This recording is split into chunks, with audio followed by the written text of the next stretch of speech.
Alors, mesdames, mesdemoiselles, messieurs, bonjour. Comme je vous ai dit la dernière fois, nous allons commencer cette semaine par parler de l'impôt libératoire. Alors, c'est quoi l'impôt libératoire? Comme son nom l'indique, c'est un impôt qui libère du paiement de tous les autres impôts. Le contribuable soumis à l'impôt libératoire est dispensé du paiement de la patente, de l'impôt sur les sociétés, de l'impôt sur le revenu de personnes physiques, de la TVA. C'est en fait un impôt pour les débutants. C'est un impôt pour les petits contribuables. Alors, l'impôt libératoire est classé en 4 catégories. Nous avons la catégorie A, la catégorie B, la catégorie C et la catégorie D. La classification de ces 4 catégories obéit soit à la logique du chiffre d'affaires réalisé annuellement, soit à la classification par type d'activité. Alors, donc, elle varie donc de 0, disons de 1 franc à 2 500 000, moins 2 500 000 pour la catégorie A, de 2 500 000 à moins de 5 millions pour la catégorie B, de 5 millions à 7 500 000 pour la catégorie C et de 7 millions 5 à 10 millions, moins 10 millions pour la catégorie D.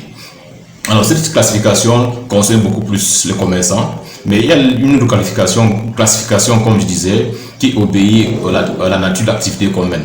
Ça peut être un détailleur, ça peut être un colboss, ça peut être. Alors, donc, cette classification, comme je disais, obéit en fonction de l'activité et en fonction du chiffre d'affaires. Nous avons déjà dit. Alors, c'est quoi le chiffre d'affaires? Il faut bien l'expliquer. Le chiffre d'affaires est la recette, la somme des ventes, la recette qu'une structure, que vous avez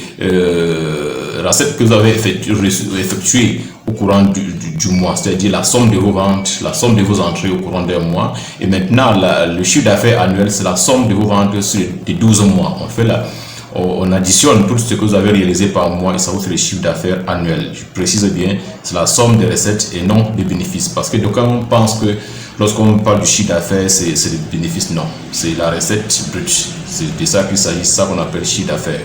Alors, lorsque vous avez atteint 10 millions de chiffre d'affaires, vous ne devrez plus être à la patente, à l'impôt libératoire. Vous devez aller à la patente. Lorsque vous avez atteint 10 millions de chiffre d'affaires, vous ne devrez plus rester à l'impôt libératoire. C'est comme un enfant qui va à l'école, il commence la maternelle, il évolue. Lorsqu'il passe son concours d'entrée en 6e ou de CPE, il doit aller au niveau supérieur, il doit aller en 6e. C'est la même chose lorsque votre activité a évolué et que vous avez atteint 10 millions de chiffre d'affaires, vous devez aller maintenant au niveau de la patente. Donc, c'est ce que j'avais tenu à vous dire ce matin pour cette première émission ou bien pour cette sortie de lundi. Je suis M. Moulio Mazou, je suis président de l'association camerounaise pour la défense des droits des contribuables. Je suis là pour vous informer, pour vous sensibiliser, je suis là pour vous servir. Merci.